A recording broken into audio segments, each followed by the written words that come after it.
Princess Anne has spent decades building a reputation as one of the most disciplined and loyal members of the royal family. She rarely seeks headlines, almost never responds to rumors, and has always preferred duty over drama. But according to reports circulating within royal circles, that silence may have come to a dramatic end.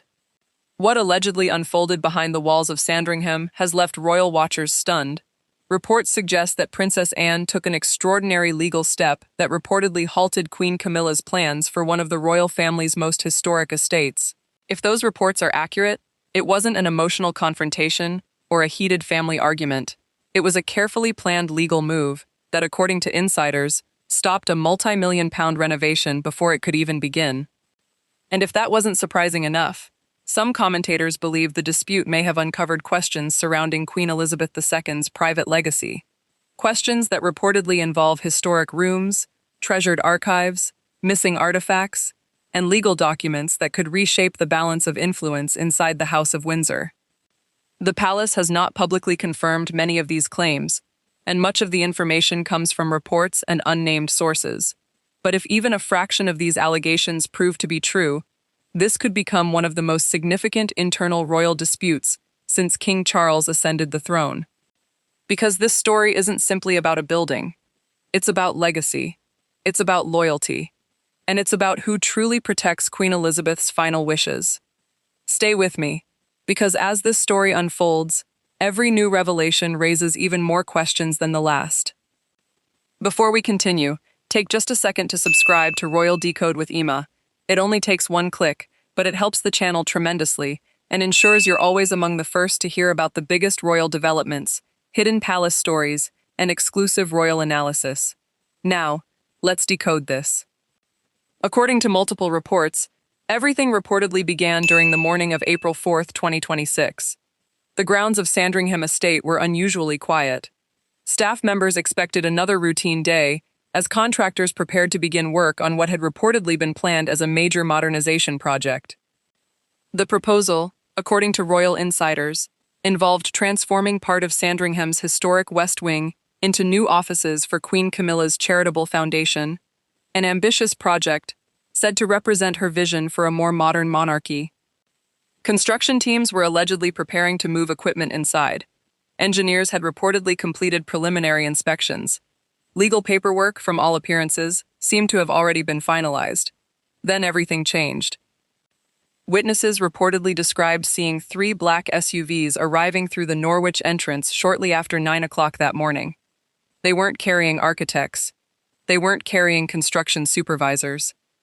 Instead, they reportedly carried senior legal representatives acting on behalf of Princess Anne. Within minutes, according to accounts shared by palace sources, formal legal documents were served directly to estate officials. The message, insiders claim, was unmistakable. No work would begin, no renovations would proceed, and no one would be entering certain sections of the West Wing until further notice. For workers expecting another ordinary morning, confusion quickly spread across the estate. Construction plans reportedly came to an immediate halt. Contractors allegedly stood outside awaiting instructions that never came. Estate managers were suddenly forced into emergency meetings as lawyers examined documents that, according to reports, fundamentally changed the situation.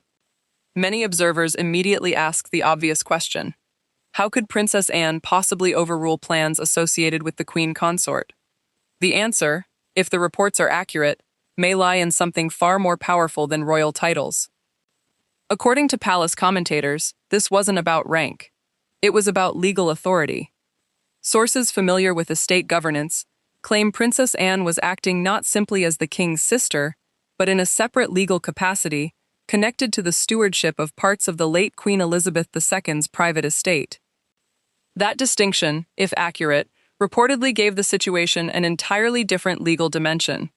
Instead of becoming a family disagreement, it allegedly became a matter involving estate governance and fiduciary responsibility. And that changed everything. Because once legal protections surrounding private royal property are activated, even senior members of the royal family may find themselves constrained by long-standing estate rules. Whether those reports are entirely accurate remains unclear. However, one thing appears certain. The renovation reportedly stopped almost immediately. but stopping construction may never have been Princess Anne's ultimate objective. According to several royal commentators, her greatest concern wasn't the walls. It wasn't the architecture. And it certainly wasn't interior decoration. It was one specific room. Hidden within Sandringham's West Wing sits a space that carries enormous emotional significance for the royal family. Known by some as the Blue Sitting Room, the room has reportedly remained largely untouched since Queen Elizabeth II spent private moments there during her later years. To the public, it may appear to be simply another elegant room inside one of Britain's most famous country estates. But according to those familiar with royal history, its meaning runs much deeper.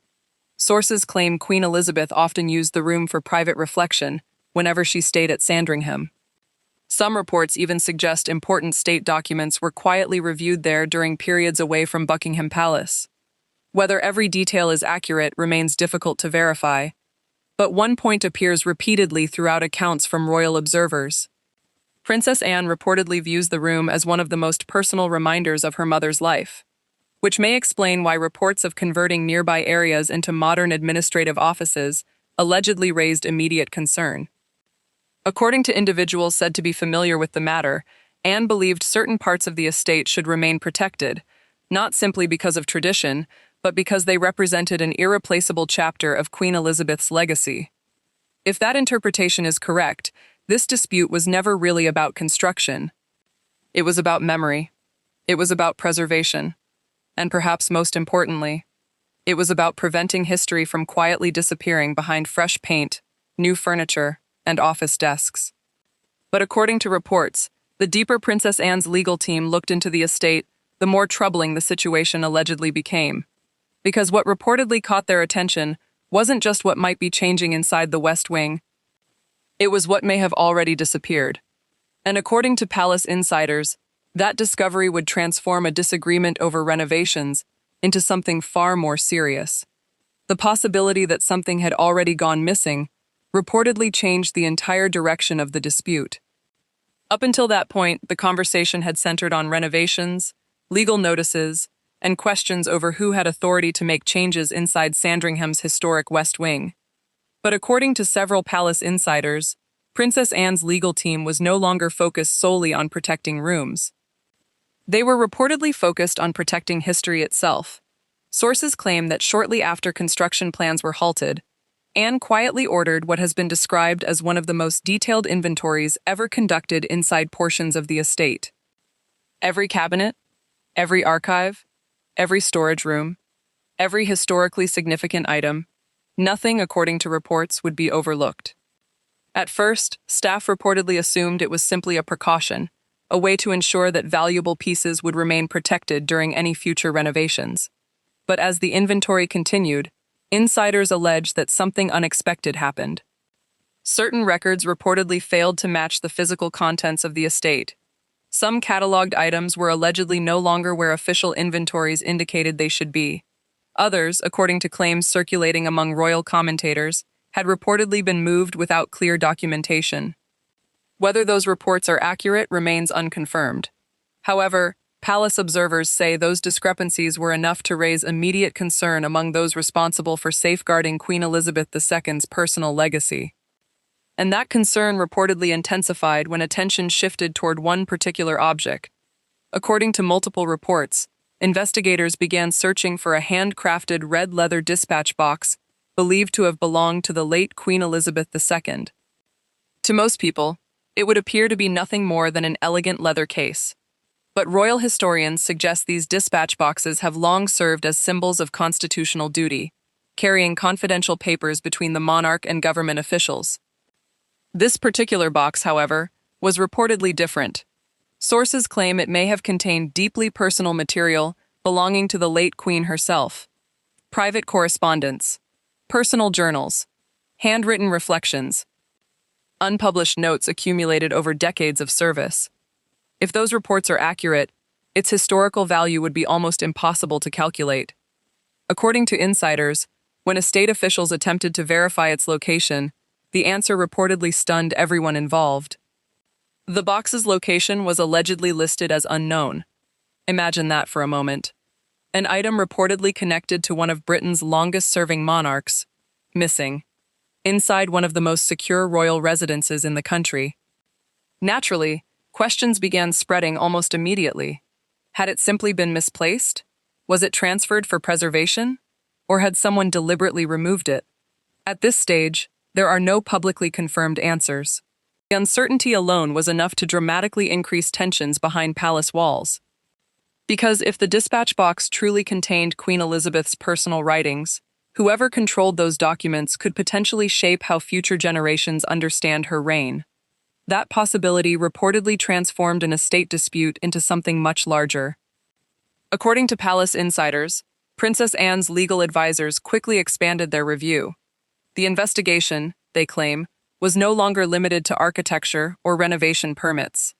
Attention reportedly shifted towards security records, access logs, movement reports, digital entry systems, anything that might explain how historic materials had allegedly been relocated. One source claims requests were made for surveillance records covering specific sections of Sandringham during the final days of March. If true, that would suggest investigators believed the movements may have occurred shortly before renovation work was expected to begin. But according to reports, every unanswered question only strengthened Princess Anne's determination to continue. For those who have followed Anne throughout her decades of public service, this determination would hardly come as a surprise. She has often been described as one of the monarchy's most disciplined guardians.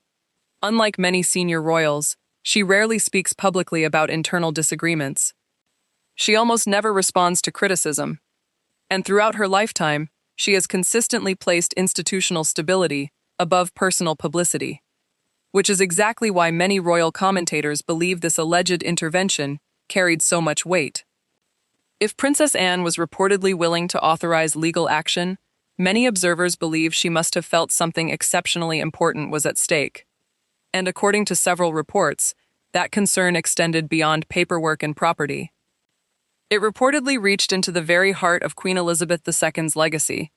Some insiders even claim Anne privately expressed concern that important pieces of royal history could gradually disappear, not through theft, but through modernization. As offices expand, collections move, historic rooms are redesigned, artifacts relocated, archives reorganized. History, they argue, can slowly be rewritten without anyone realizing it. Whether that concern ultimately proves justified remains to be seen. Anne wasn't prepared to take that risk. Not when her mother's legacy was involved. Not now. Not ever. The deeper investigators reportedly looked, the more complicated everything became. Because questions were no longer being asked only about missing archives. According to several royal commentators, attention soon shifted towards something even more sensitive. Royal jewelry, historic heirlooms, and official collection records. Reports began circulating that certain pieces associated with the late Queen's collection had allegedly been reclassified within internal inventory systems. Some commentators claimed several historically significant items were no longer listed under their previous designations. Others suggested administrative categories may have changed. However, according to palace observers, even the suggestion of administrative changes involving royal heirlooms was enough to create enormous anxiety among those responsible for protecting the royal collection. Because these aren't ordinary family possessions. Many are considered part of Britain's national heritage. They carry centuries of history. They symbolize continuity, duty, and the crown itself. If inventory classifications were genuinely being reviewed, as some reports allege, it would inevitably attract legal scrutiny, especially if trustees believed proper procedures had not been followed. And according to insiders, this is where Princess Anne reportedly became even more determined. Sources claim she instructed advisors to document everything. Every inventory, every movement record, every preservation protocol, every legal safeguard. No assumption would be left unexamined. No record ignored. As this meticulous review continued behind closed doors, another member of the royal family reportedly found himself facing an increasingly impossible position. King Charles. According to palace insiders, the king suddenly found himself standing between two of the most important women in his life. On one side stood his wife, Queen Camilla, whose modernization plans reportedly reflected her long-term vision for the monarchy. On the other stood his sister, Princess Anne, whose reported mission centered on preserving Queen Elizabeth II's personal legacy exactly as she believed her mother intended. If the reports are accurate, this wasn't merely a disagreement between siblings.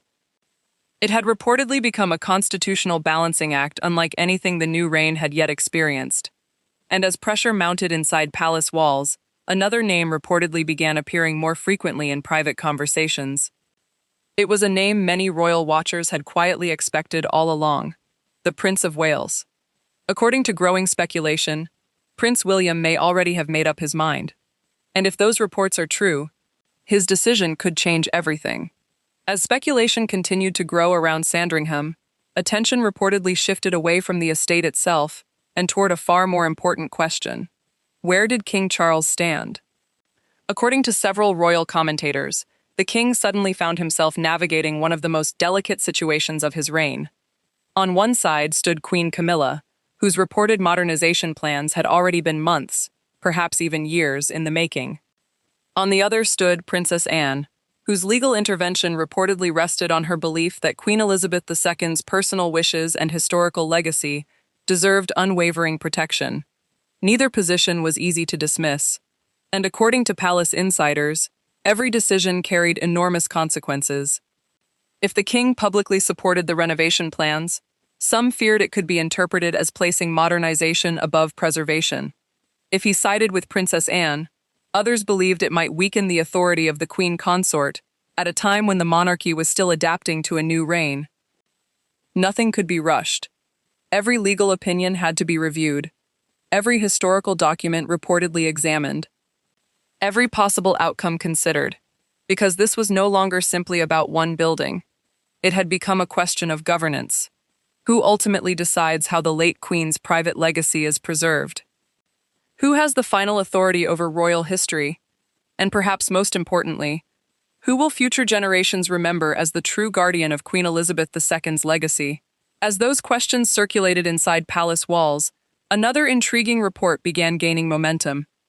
Whether any of the reported legal claims surrounding Sandringham ultimately proved true or not, one thing is already clear. This story has captured the attention of royal watchers around the world because it touches on something far bigger than a disagreement over a historic estate. At its heart lies a timeless question: how do you preserve the legacy of a monarch whose reign spanned more than 7 decades, while allowing a new era to define its own identity? According to royal commentators, that balance has never been easy. Every new sovereign inherits not only palaces and traditions, but expectations. Every decision is measured against history, every change invites comparison, and every attempt to modernize risks criticism from those who believe the past should remain untouched. That is why, according to palace observers, the reported Sandringham dispute has resonated far beyond Britain's borders. People aren't simply debating renovations, they're debating legacy.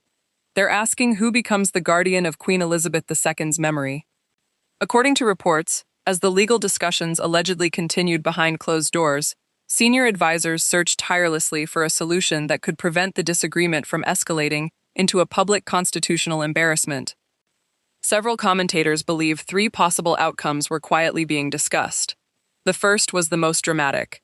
If negotiations completely collapsed, reports suggest the matter could allegedly move into a far more formal legal process. While few royal experts believe anyone within the family would welcome such an outcome, the mere possibility reportedly highlighted how serious the disagreement had become. The second possibility, according to some palace insiders, involved a private compromise. Under that scenario, certain renovation plans could reportedly proceed, but only after legally protected rooms, archives, and historical collections received additional safeguards. Such an agreement, if reached, would allow both sides to claim some measure of success, while avoiding further public controversy. But according to several royal commentators, a third possibility gradually began attracting the most attention. Rather than forcing either Princess Anne or Queen Camilla into a public victory or defeat, palace officials could simply delay major decisions altogether. Time, after all, has often been one of the monarchy's most effective tools. Allow public attention to shift. Whether that approach would work in this situation remained uncertain. Yet according to insiders, Discussions reportedly continued with exactly that goal in mind. Still, one reported development continued to fuel speculation. According to several royal commentators, Prince William was said to be following the situation extremely closely. Although there has been no official confirmation of any private position, numerous reports suggested the Prince of Wales remained deeply committed to protecting the legacy of his late grandmother.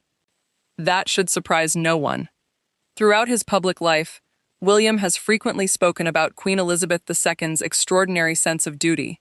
He has often reflected on the example she set for future generations. And many observers believe that example continues to shape his own vision for the monarchy.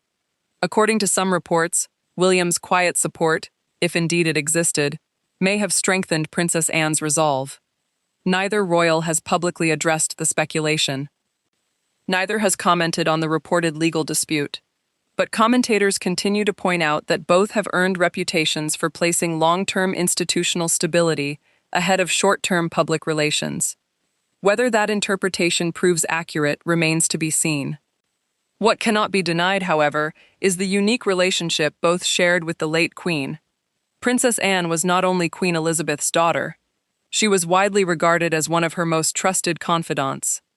Prince William was not only her grandson, he is also the future king. Together, many royal historians believe they represent two generations connected by a common determination to preserve the institution while preparing it for the future. That possibility has led some commentators to describe this alleged dispute as more than a disagreement. They see it as a symbolic passing of responsibility. One generation protecting the past, another preparing for tomorrow, and somewhere between them, a monarchy attempting to remain relevant without losing the traditions that have defined it for centuries. Buckingham Palace has not publicly confirmed many of the details surrounding the alleged legal actions or the reported discoveries inside Sandringham. Until official information becomes available, much of this story should be viewed within that context. Even so, one lesson stands above everything else.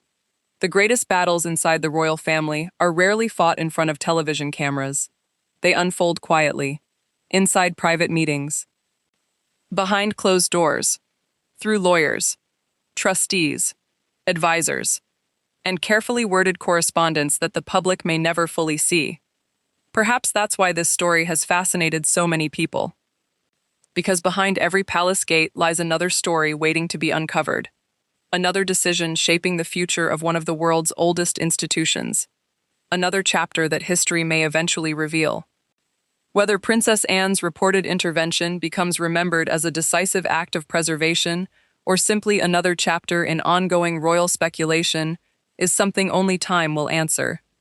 But one thing is certain: the world will continue watching every development with extraordinary interest. And as new information emerges, so too will new questions about the future of the House of Windsor. Only the coming weeks, and perhaps history itself, will determine how this remarkable story is ultimately remembered. If you enjoyed today's deep dive into the latest royal developments, don't forget to subscribe to Royal Decode with IMAH and turn on notifications so you never miss the next royal tea. I'd also love to hear your thoughts. Do you believe Princess Anne was simply protecting Queen Elizabeth II's legacy, or do you think there's more to this reported story than meets the eye? Share your opinion in the comments below.